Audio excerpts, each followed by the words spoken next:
पंडित जी आपकी पत्रिका में क्या लिखा है? अच्छा, आमंत्रण लिखा है।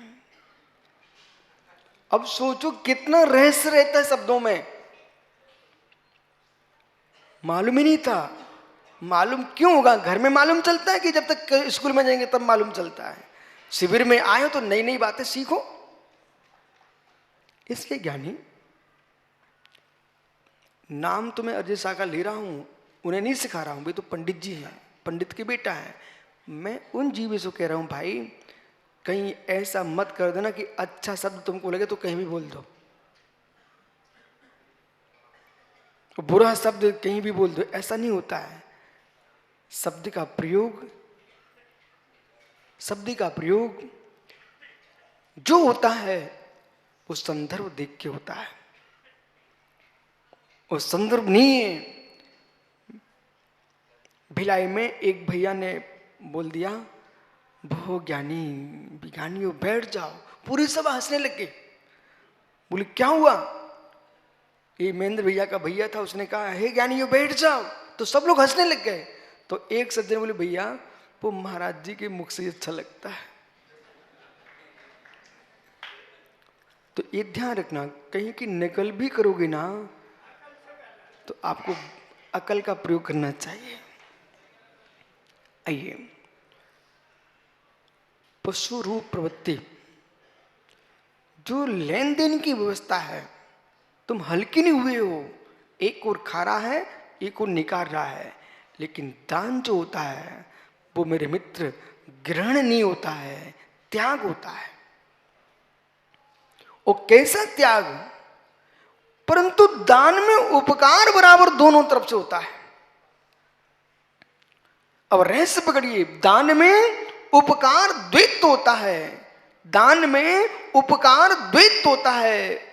विश्वस्ता करिए, दान वही है जिसमें उपकार नहीं है। तो जिसमें उपकार नहीं है वो दान नहीं है। वो उपकार जो है ना परमार्थ भूत होना चाहिए, संसार भूत नहीं होना चाहिए। क्योंकि मुझे मालूम है जो कथन कह रहा है आप उसको आगम की दृष्टि से देख रहे हो। आगम का रहस्य खोलना चाहिए। उपकार परमार्थ भूत उपकार है तो दान संज्ञा है, और परमार्थ भूत उपकार नहीं है तो मेरे मित्र दान संज्ञा नहीं है, भोजन है। कैसे? अरे भाई, आपने व्यापारी से सामग्री खरीदी, आपने पैसा दिया, अरे उसका भी तो घर चलेगा, उपकार हो गया ना। वो आपके घर में साग बनेगी, आपका उपकार हो गया ना। ये लौकिक उपकार है, परमार्थ नहीं है।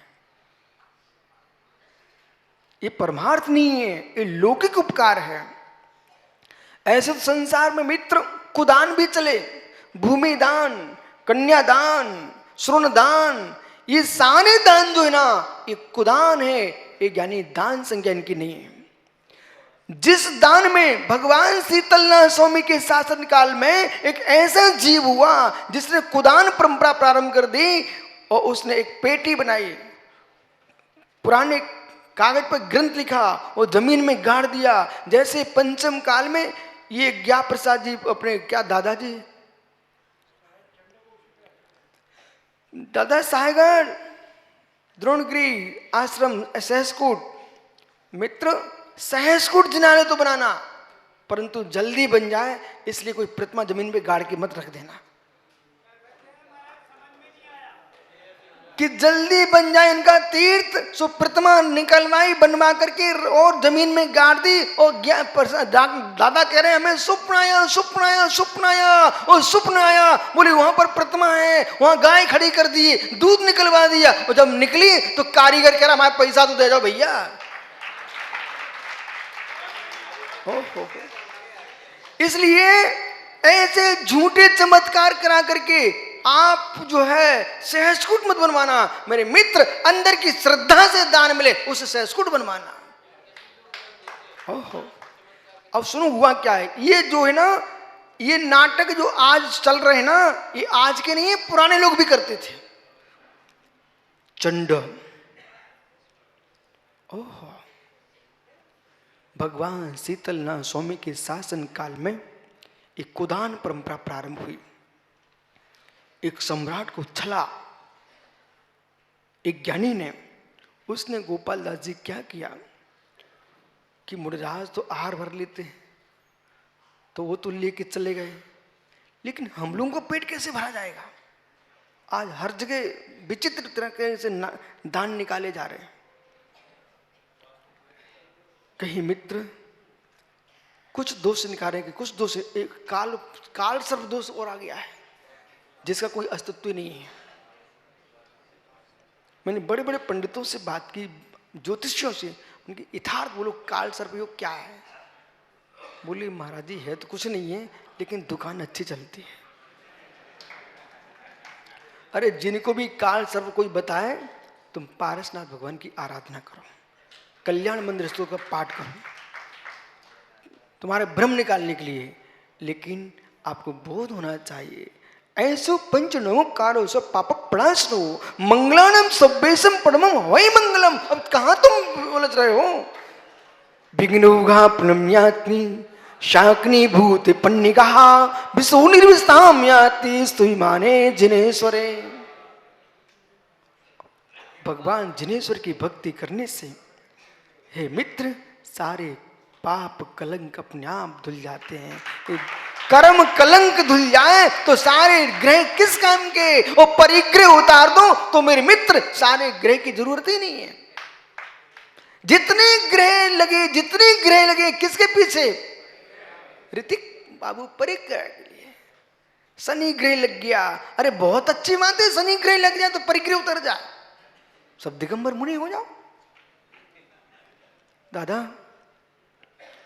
अच्छा सुंदर बनाना आप तो, लेकिन ईमानदारी से बनाना।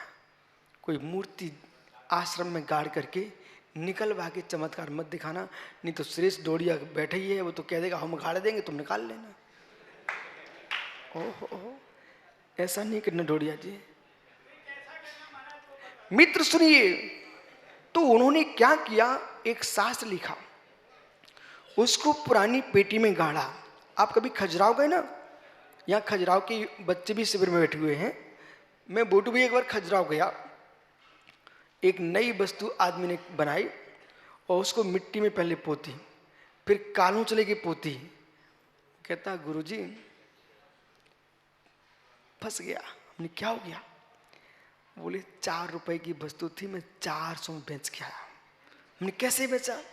बोले विदेशी लोग आते हैं, ये पुरानी वस्तु मांगते हैं, तो पुरानी कहाँ से लेके आएंगे अब?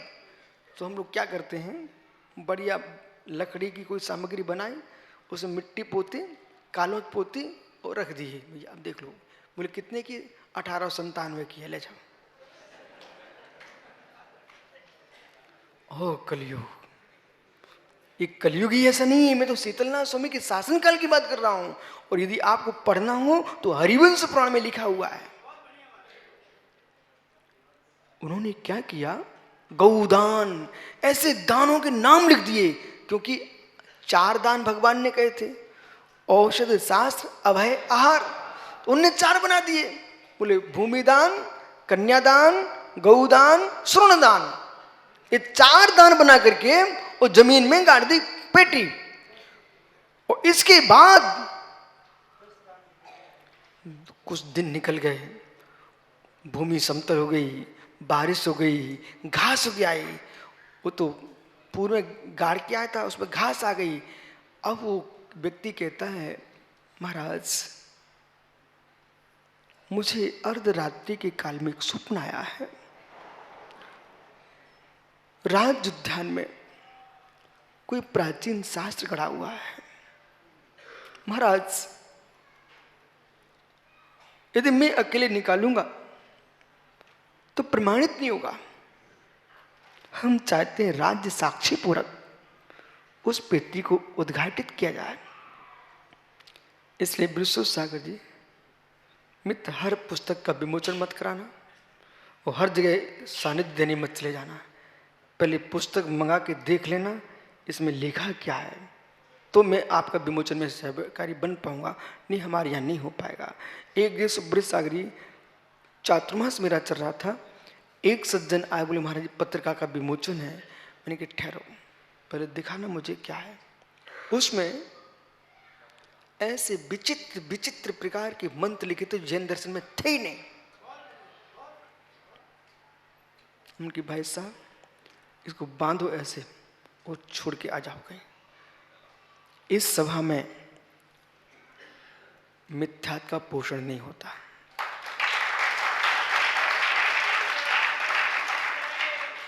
और जिन लोगों को सुब्रत सागर पुस्तक छपाने की भड़ास है, ने एक अक्षर लिखा नहीं, यहाँ की वहाँ, और बोल दिया बच्चों से बेटा ये उतार देना, ये उतार देना और पुस्तक बना देना।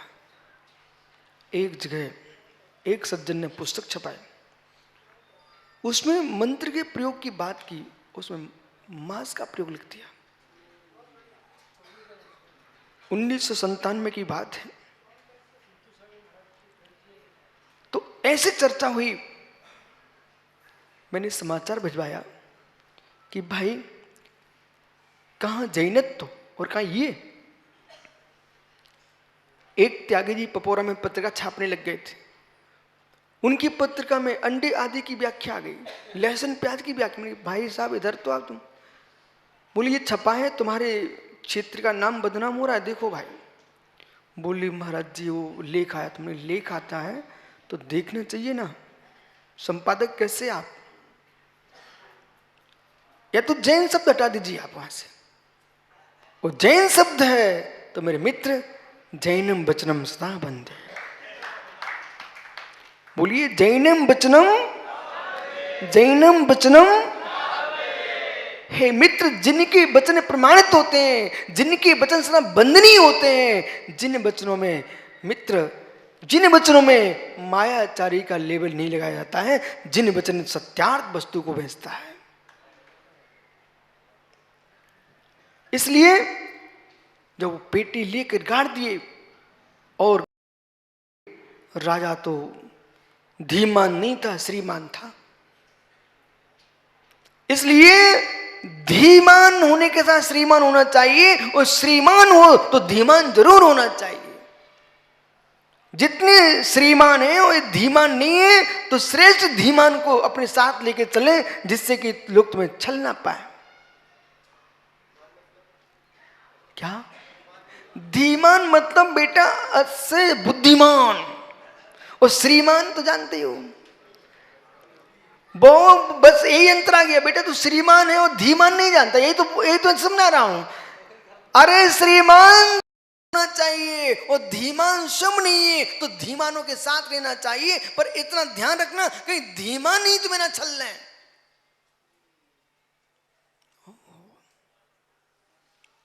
भैया क्या हुआ, राजा पहुंच गया राज उद्यान में, बाकायदा पेटी खोली गई। वो तो पूर्व से सुरक्षित सब काम सुनियोजित था ना, वहीं पेटी निकली जहां उसने खुदवाया। तब तक कागज भी उसकी, क्योंकि जमीन में गड़े गड़े थोड़े यूं हो चुके थे, लिबलिबे हो गए थे, तो बहुत सा प्राचीन पोथी निकली है, उसमें लिखा मिल गया, ओहो गौदान, श्रवणदान, कन्यादान, भूमिदान। अब तो राज्य आज्ञा हो गई, बोले इस पोथी में जो लिखा है सब दान दिए जाए। लेने वाले माला माल और देने वाले होने लगे कंगाल। लेने वाले माला माल और देने वाले हो गए कंगाल। बोले क्या फल मिलेगा, यानी इसलिए भैया चमत्कार तुम्हारे पास हो, विद्याएं हो तो दिखा देना चमत्कार, और विद्या न हो तो मायाचारी के भगवान गाड़ करके चमत्कार दिखाने की कोशिश मत करना। क्या नहीं, भगवान चांदनपुर के महावीर निकले हैं, वहां गाड़ा नहीं गया था। कचनेर के पारसनाथ निकले, गाड़े नहीं गए थे। मेरे मित्र भातकुली के आदिनाथ स्वामी निकले, उन्हें जबरदस्ती गाड़ा नहीं गया था, वे आवाज दे के निकले हैं। तजारा के भगवान चंद्रप्रभु स्वामी मित्र कोई ने गाड़े नहीं है। ओहो पदम प्रभु मेरे मित्र जो वर्षों से, सैकड़ों वर्षों से जमीन में, आपको मालूम है ऐसा शासन आया था जिसने मंदिर तोड़े, मूर्तियां नष्ट की, कुछ धस गई, नीचे चली गई, और जहाँ चमत्कार था, देवों के द्वारा सुरक्षित थी वे ही प्रतिमाएं आज औरंगाबाद महाराष्ट्र में, अभी तक जेठवाड़ा में पूरी की पूरी एक मुस्लिम भाई नीम खोद रहा था, उसके अंदर पूरी अंदर बेदी की बेदी निकली, उसने जैन समाज को सौंप दी, आज वो तीर्थ बन गया। तो ज्ञानी समझना चाहिए आपको, आज भारत की भूमि पर जहां भी कोई चट्टान खुदती है, जहां भी कोई मकान की नींव खुदती है, हे मित्र, प्रतिमाएं जैन प्रतिमाएं निकल रही है। हर दिन एक नया नया समाचार आता, क्यों? पूरे देश में अखंड जैनत्व था, त्यागो दानम। इसलिए दान की परिभाषा समझना चाहिए, दान का विषय समझना चाहिए। त्यागो दानम के साथ एक शब्द जोड़ा है आचार्य भगवंत पूज्यपाल स्वामी ने, सेतस्य योग्यम त्यागो दानम। विश्रुत सांग जी, ये शब्द जोड़िए, सेतस्य योग्यम त्यागो दानम। त्यागो दानम मात्र नहीं ऋतिक, सेतस्य योग्यम त्यागो दानम। बेटा अधूरा मत सुन के जा। सेतस्य योग्यम त्यागो दानम, बोले त्यागो दानम, जो कुछ है सब दो। शैलेश के भाई क्या कपड़े की दुकान है क्या भाई? सत्येंद्र दादा अपनी दुकान की सामान अलग बेच रहे हैं, शैलेश अपने बेच रहे हैं, वो विनोद भाई नारियल बेच रहा है। अरे मित्र गुरुजी, जो मेरे घर में है त्यागो दानम। कोई क्या टीवी है, बोले गुरुजी त्यागो दानम। माया साइकिल लेके पहुंचे, बोले गुरुजी हमारे यहाँ साइकिल बेचती है, बोले त्यागो दानम। कोई सोने के आभूषण लेके पहुंच गया प्रभात, बोले गुरुजी त्यागो दानम। ओहो, मोबाइल लेके पहुंच गए सेठी जी, गुरुजी त्यागो दानम। बोले महापात्र को देंगे, आज त्याग का दिन है, त्यागो दानम। बोले मेरे यहाँ यही है, यही तो दूंगा, शास्त्रों में लिखा जो तुम्हारे घर में वो देना चाहिए। अरे मित्र, ऐसा मत कर देना। साधु पुरुष हर्ष में विवेक से बोलते हैं। एक राजा को अपनी कन्या पर ही आसक्ति हो गई।